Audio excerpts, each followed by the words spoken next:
Hello friends. Programming skill को develop करने की सीरीज़ में जो हम एक्सरसाइज सॉल्व कर रहे हैं, आज हम प्रोग्राम बनाएंगे 2 नंबर को ऐड करने का। मैं मान के चलता हूँ कि ये बिल्कुल बिगनर्स के लिए प्रोग्रामिंग है। हो सकता है आप ये अपना पहला प्रोग्राम बनाना चाह रहे हो। और मैंने अक्सर स्टूडेंट्स को देखा है कि प्रोग्राम बनाने में शुरुआती दिनों में उनको खासी दिक्कत जाती है। इनफैक्ट कई बार तो इतनी दिक्कत जाती है कि स्टूडेंट्स को लगता है कि प्रोग्रामिंग उनके बस की बात नहीं है। तो अगर आप में से कोई भी ऐसा सोचता है, कभी ऐसा फील करता है कि यार ये प्रोग्रामिंग तो बहुत टफ चीज़ है, तो आप बिल्कुल टेंशन फ्री हो जाइए। आप इस वीडियो सीरीज़ को ज़रूर देखिए, इस वेबसाइट पर रेगुलर विजिट करिए।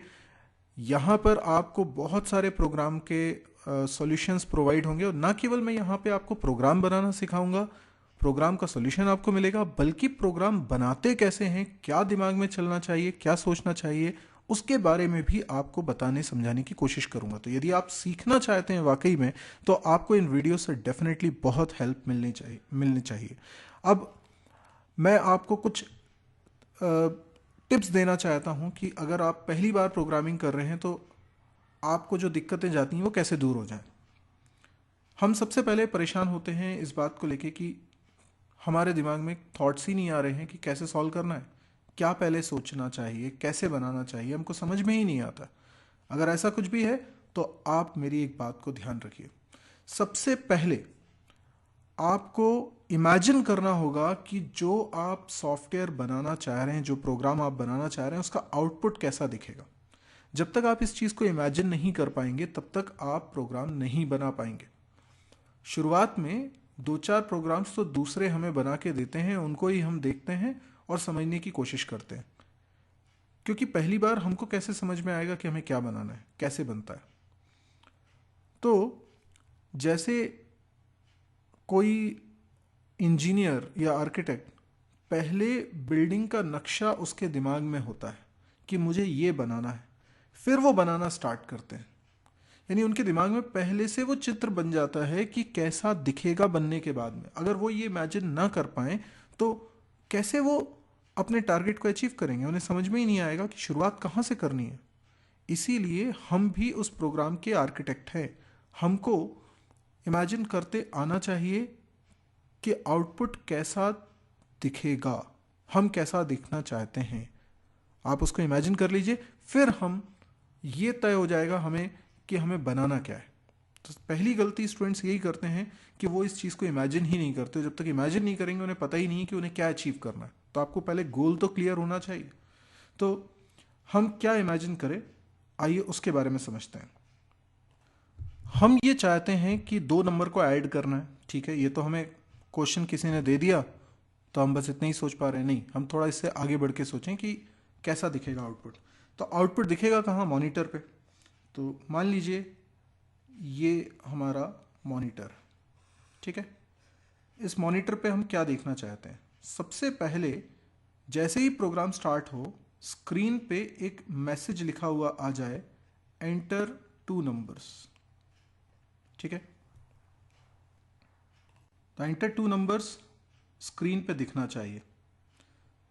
तो कुछ भी चीज़ स्क्रीन पे अगर मैसेज आपको दिखाना है, ऐसा आप चाहते हैं, तो ये होगा कैसे?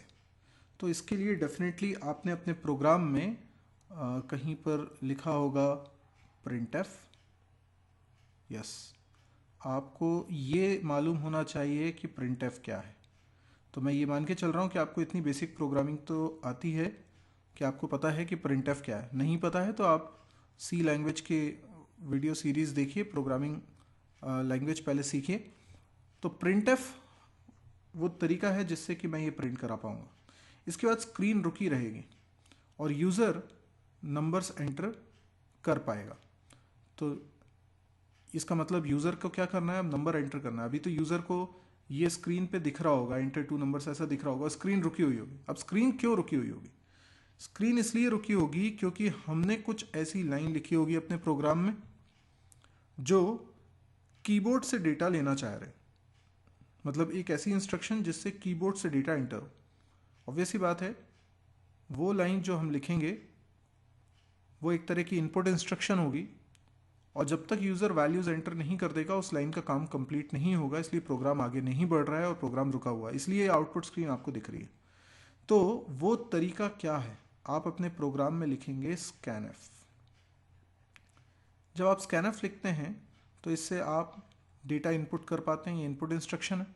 तो आपने मान लीजिए पहला नंबर एंटर किया 3, जैसे आपने एंटर हिट किया कर्सर नीचे आ जाएगा, और फिर दूसरा नंबर एंटर किया 4, फिर एंटर किया तो कर्सर और नीचे आ जाएगा, यहाँ पे आ जाएगा कर्सर। अब ये जो 2 नंबर्स हैं आपने किसी वेरिएबल में रख लिए होंगे। ऑब्वियसली यूज़र अगर कोई डेटा कीबोर्ड से एंटर करेगा तो वो डेटा किसी वेरिएबल में जाना चाहिए, मतलब आपने डेफिनेटली वेरिएबल्स भी बनाए होंगे। और अगर आपको पता है तो सी लैंग्वेज में पहले हमें वेरिएबल्स डिक्लेयर करने वाली स्टेप लिखनी होती है। तो हमने प्रोग्राम में लिखा होगा वेरिएबल्स बनाने की स्टेप ए बी, इस तरह से हमने वेरिएबल्स बनाए होंगे। कितने वेरिएबल्स? 2 वेरिएबल्स। क्यों? क्योंकि एक वेरिएबल में 3 चला जाएगा, एक वेरिएबल में 4 चला जाएगा। अब मुझे दोनों का सम करके प्रिंट कराना होगा ना, क्योंकि मैं अब यहाँ पे क्या दिखाना चाहता हूँ, मैं यहाँ पे सम दिखाना चाहता हूँ कि सम इज 7, ऐसा दिखना चाहिए। ये कैसे दिखेगा? मतलब स्क्रीन पे मैं चाहता हूँ कुछ प्रिंट हो जाए, तो ऑब्वियस सी बात है उसके लिए मुझे फिर क्या लिखना पड़ेगा, प्रिंट एफ। प्रिंट एफ से मैं प्रिंट करा लूँगा। अच्छा, लेकिन प्रिंट एफ से अगर मैं प्रिंट कराऊंगा तो उसमें तो ठीक है मैं लिख दूंगा सम इज 7, पर ये सम होगा कब, कैलकुलेट कब होगा? तो कैलकुलेट करने की स्टेप यहाँ लिखनी पड़ेगी, तो मुझे यहाँ लिखना पड़ेगा a प्लस बी। आप देखिए आपने प्रोग्राम में जिस ऑर्डर में लाइंस लिखी होंगी उसी ऑर्डर में एग्जीक्यूट होंगी, ये बहुत इंपॉर्टेंट बात है। कई बार स्टूडेंट क्या करते हैं, ये a प्लस बी वाली स्टेप ना ऊपर लिख देते हैं, प्रिंट एफ के भी ऊपर। देखिए जहां पर ये a प्लस बी लिखा होगा ना वहीं पे परफॉर्म होगा। अगर आपने इसको ऊपर लिख दिया तो प्रिंट एफ चलने के पहले a प्लस बी हो जाएगा, जिसका कोई मीनिंग नहीं होगा। हम चाहते हैं ए और बी तब जुड़ें जब ए और बी में वैल्यूज इनपुट हो चुकी हों, और वो इनपुट कब हुआ है, स्कैनएफ की वजह से। तो स्कैनएफ जब चल जाएगा तभी ए और बी में वैल्यूज आएंगी। तो ये जो 3 4 है ये ए और बी में पहुंचा तब है जब ये स्कैनएफ वाली लाइन चल गई। और ध्यान रखिए पहली लाइन चली, उसके बाद दूसरी चली, स्कैनएफ उसके बाद चलेगी। जब तक स्कैनएफ नहीं चला है तब तक आप दोनों का सम नहीं करा सकते, क्योंकि तब तक आपके पास नंबर ही नहीं आए। तो अब ए और बी का सम करा दी। अब लेकिन ए और बी का जो सम हुआ उसका रिजल्ट हमने कहाँ रखा, तो उसको मुझे किसी वेरिएबल में रखना होगा, और वेरिएबल को यूज़ कर रहे हैं तो फिर आपको उसको डिक्लेयर भी करना होगा। तो आपने इस तरीके से शुरुआत में 2 वेरिएबल्स डिक्लेयर करे हैं, सॉरी 3 वेरिएबल्स डिक्लेयर करें, ए बी और सी। तो ये वेरिएबल्स क्या होते हैं, मेमोरी में लोकेशंस हैं। रैम के अंदर आपके प्रोग्राम को जो मेमोरी मिली उसी के अंदर 3 जगह हैं जिनके नाम हो गए हैं ए बी सी। तो 3 जब एंटर किया होगा तो वो ए में गया होगा, 4 जब एंटर किया होगा तो बी में गया होगा, और जब सम किया हमने दोनों का तो रिजल्ट किस में आ गया, सी में। तो जब मैं प्रिंट कराऊंगा तो मैं सी की वैल्यू प्रिंट करा दूंगा। तो स्क्रीन पे क्या दिखना चाहिए, सम इज 7। अब ये जो आउटपुट हमने इमेजिन कर लिया, अब हमको समझ में आ गया हमको बनाना क्या है। ये बनाने के लिए हमने साइड में लिखते भी जा रहे हैं, यानी हम जो इमेजिन करते जा रहे हैं ना उसको साइड में लिखते जा रहे हैं। तो ये आप पहले कॉपी में वर्क करिए, प्रोग्राम बनाने से पहले आप कॉपी में वर्क करिए कि आपको एग्जैक्टली चाहिए क्या, और जो चाहिए है वो एग्जैक्टली सी लैंग्वेज में होगा कैसे। तो जैसे मैंने लिखा एंटर 2 नंबर्स, तो मैंने समझा अच्छा ये तो प्रिंट एफ से होगा, तो मैंने प्रिंट एफ लिख दिया। जहां मुझे लगा स्कैनएफ लिखना है स्कैनएफ लिख दिया, जो स्टेप मुझे लगी वो मैंने लिख दिया। अब मैं इसी प्रोग्राम को बना के बता रहा हूं आपको, और मैं इसको बनाऊंगा कहाँ, कोड ब्लॉक्स पे। कोड ब्लॉक्स क्या है, एक आईडी। हो सकता है आप किसी डिफरेंट आईडी पे वर्क कर रहे हो, आप जिस आईडी पे वर्क करना चाहते हैं उस आईडी पे वर्क कर लीजिए। मैं कोड ब्लॉक्स पे वर्क कर रहा हूँ। इसमें आप देख सकते हैं एक फाइल मीनू है। आपको पहली बार अगर प्रोग्राम बना रहे हैं तो यहाँ न्यू फाइल पे जाइए, या फाइल मीनू पे भी क्लिक करके न्यू फाइल पे जा सकते हैं, पर यहाँ पे क्लिक करते हैं, एम्प्टी फाइल को सेलेक्ट करता हूँ और इस पे मैं राइट क्लिक कर देता हूँ ताकि मैं इसको सेव कर सकूँ। सेव ऑप्शन पे जाता हूँ, सेव ऑप्शन में वो मेरे से पूछता है इसका नाम क्या रखना है, तो मैंने इसका नाम रख दिया add.c। ठीक है, अभी add.c नाम से ये प्रोग्राम सेव हो गया, ये फाइल सेव हो गई है। अब इसके अंदर मैं प्रोग्राम लिख रहा हूँ। प्रोग्राम जब भी लिखेंगे सबसे पहले लिखेंगे int main, okay int main, और इसके बाद इसके अंदर मैं कोडिंग करने वाला हूँ। तो हमने जैसा कि सोचा था अभी पहली स्टेप हमें वेरिएबल्स को डिक्लेयर करना होता है, इंट ए कॉमा बी कॉमा सी, 3 वेरिएबल्स बना लिए। पर्पस हमने अभी समझ ही लिया है। इसके बाद मैं लिखता हूँ प्रिंटफ। प्रिंटफ में वो लिखूंगा जो मैं स्क्रीन पे देखना चाहता हूँ। मैंने लिखा एंटर 2 नंबर्स और फिर स्कैनफ %d और address of A comma address of B. फिर सी में असाइन करता हूँ ए प्लस बी और फिर प्रिंट करा देता हूँ सम इज %d और सी की वैल्यू। लास्ट में लगा देता हूँ गेट ch और मेरा प्रोग्राम एंड हो गया। ये बन गया हमारा पहला सिंपल सा प्रोग्राम। अच्छा, मैं काफ़ी समय से प्रोग्रामिंग लैंग्वेजेस स्टूडेंट्स को पढ़ा रहा हूँ, लाइव क्लासरूम में भी पढ़ा रहा हूँ। तो जो एक्सपीरियंस मेरे को हुआ है, जिस तरह की दिक्कत स्टूडेंट्स को जाती है, मैं इस प्रोग्रामिंग सीरीज़ में वो सब एक्सप्लेन करने की कोशिश करूँगा ताकि हम लोग ज़्यादा बेहतर तरीके से लैंग्वेज को सीख सकें। क्योंकि मुझे मालूम है जब पहली बार प्रोग्राम बनाया जाता है तो सिंपल कितना भी हो समझ में नहीं आता, इतने आसानी से समझ में नहीं आता। तो आप इस वीडियो को भले ही बार बार देखिएगा। तो हमने जो टिप्स देखी थी उसमें सबसे पहली टिप ये थी कि इमेजिन एंड डिज़ाइन आउटपुट। क्या आपको चाहिए पहले आप वो इमेजिन करिए, उसके बाद आप डिज़ाइन करिए स्टेप्स जो परफॉर्म करनी है, जो कि हमने डिज़ाइन भी करी थी। ये साइड में हम डिज़ाइन करते जा रहे थे। फिर हम कुछ कोड लिखेंगे जो भी हमें कुछ समझ में आया, क्योंकि मुझे प्रोग्रामिंग लैंग्वेज आती है, मैंने एक बार में पूरा कोड लिख दिया है। हो सकता है आप पहली बार बनाएं तो आपको इतना भी लिखने में बहुत टाइम लग जाए और आप इसमें भी कई तरह की गलतियां करें। गलतियां शुरुआत में बड़ी सिंटेक्स वाली होती हैं, जैसे एड्रेस ऑफ लगाना भूल गए हैं या सेमीकोलन लगाना भूल गए हैं, स्टेप्स को ऊपर नीचे कर दिया है, वेरिएबल को डिक्लेयर नहीं करा है और यूज़ कर रहे हैं। इस तरह की मिस्टेक्स होती हैं, पर ये सबसे होती हैं। आप बिल्कुल निश्चिंत रहें, अगर ये दिक्कत हो भी रही है तो बार बार प्रोग्रामिंग करने से ये दिक्कतें अपने आप दूर हो जाएंगी, क्योंकि वो हैबिट की बात है। तो हो सकता है कि आपको ये बातें समझ में आ रही हों तो आप मेरी बात मानेंगे। एक बहुत ही अच्छा एग्जाम्पल मेरे दिमाग में आता है, मैं हमेशा स्टूडेंट से कहता हूँ, मैं आपको भी कहना चाहूँगा। जैसे आप गाड़ी चलाते हैं, तो गाड़ी चलाते हैं, जब आप पहली बार सीख रहे थे तब इतना आसान नहीं रहा होगा ब्रेक लगाना या गाड़ी को मोड़ना। हालांकि आपको किसी ने पहले समझाया और आपको भी ये रूल मालूम है कि भाई सामने कोई चीज़ आ जाए तो आपको ब्रेक लगाना है। बात कितनी सिंपल है। तो कई बार पढ़ाई में भी रूल्स इतने ही सिंपल होते हैं, लेकिन वो रूल्स आना एक अलग बात है और ज़रूरत पड़ने पर अप्लाई करना दूसरी बात है। जब आप गाड़ी चलाना सीख रहे थे, आपको भले ही मालूम था कि सामने कोई चीज़ आ जाए तो ब्रेक लगाना है, पर हम ब्रेक की जगह एक्सीलेटर दबा देते हैं या हम समय पे ब्रेक नहीं लगा पाते हैं। ये ऐसा किस लिए होता है, आप इस बारीकी को समझें। रूल आपको पता है, फिर भी आप उसे अप्लाई नहीं कर पा रहे।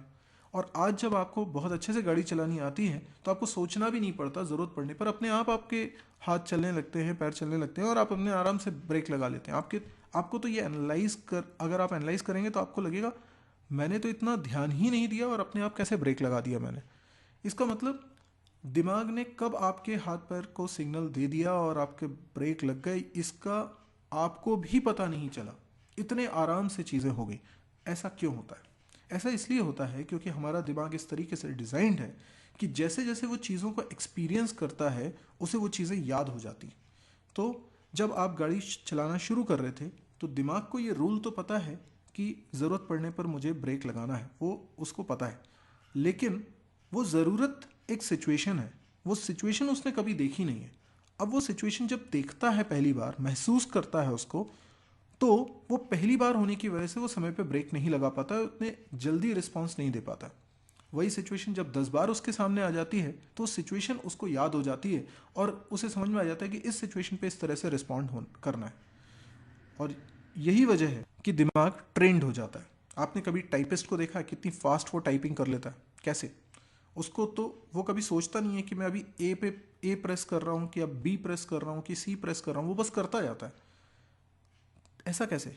क्योंकि प्रैक्टिस के चलते उसकी उंगलियों को याद हो गया है ए मिलने पर किस डायरेक्शन में मूव होना है। यानी वो शायद इतनी फास्ट टाइपिंग नहीं कर पाएगा यदि जो कीज हैं उनको शफल कर दिया जाए। वो उंगलियों को याद हो गया है। तो ये सिर्फ प्रैक्टिस की बात है। तो अगर कोई ये कहता है कि मैं केवल थ्योरी पढ़ के प्रोग्रामिंग सीख जाऊंगा तो वो गलत कहता है। आप अगर मेरे एग्जाम्पल को समझ पा रहे हैं मैं आपसे क्या कहना चाहता हूँ, तो आप प्रोग्राम खुद बना बना के देखेंगे। तो मेरी टिप आपको ये है कि आपको जैसा समझ में आता है आप कोड लिखिए। कोड लिखने के बाद उसे ड्राई रन करिए, मतलब उसको पढ़कर समझिए क्या वही आउटपुट आ रहा है इससे जो आपने सोचा है, और नहीं तो आप उसमें करेक्शन करिए जैसा आप चाहते हैं। बार बार इस प्रक्रिया को दोहराते रहिए, और जब आपको लगे नहीं ये परफेक्ट बन गया है, तब आप इसको कंप्यूटर पे बना के रन करके देखिए, और आपको लगेगा कि हाँ भाई ये मेरे को समझ में आ गया है। कई बार इसके बाद भी ऐसा होगा कि आपका प्रोग्राम सही नहीं चल रहा है, इसका मतलब आपने ड्राई रन करने में, एनालाइज करने में गलती करी है। तो आपके एनालिसिस में इम्प्रूवमेंट की ज़रूरत है। आपको थोड़ा और धैर्य रखते हुए अपने प्रोग्राम को एनालाइज करना चाहिए, जल्दबाजी नहीं करनी चाहिए। तो जितना अच्छा आप पेशेंस रखेंगे उतना आपको फ़ायदा होगा। अभी ये प्रोग्राम हमारा बन चुका है, मैं इसको एक बार रन और करके आपको दिखा देता हूँ। ये मैंने सेव कर लिया ऑलरेडी। कंपाइल रन करने के लिए मुझे बिल्ड ऑप्शन पे जाना होता है, बिल्ड एंड रन ऑप्शन को सेलेक्ट करना होता है, तो ये प्रोग्राम कंपाइल रन हो जाएगा। ये देखिए कंपाइल रन हो चुका है ये प्रोग्राम, और एंटर 2 नंबर्स लिखा हुआ आ रहा है जैसा कि हमने सोचा था। मैंने एंटर किया 3, 4 और देखिए आउटपुट आया सम इज 7। तो जैसा हमने चाहा था एग्जैक्टली वैसा ही हुआ। अब यदि आपको ये वीडियो पसंद आया हो तो आप इसे लाइक करिए। है बहुत बेसिक, लेकिन कई लोगों के बहुत काम का हो सकता है, तो आप इसको शेयर ज़रूर करिए। आप अपने फेसबुक वॉल पे शेयर करेंगे तो कई सारे ऐसे लोग हैं जो प्रोग्रामिंग से घबराते हैं, जिनको ऐसा लगता है प्रोग्रामिंग उनके बस की बात नहीं है। मैंने ये चैलेंज लिया है कि मैं सबको प्रोग्रामिंग सिखा के रहूँगा।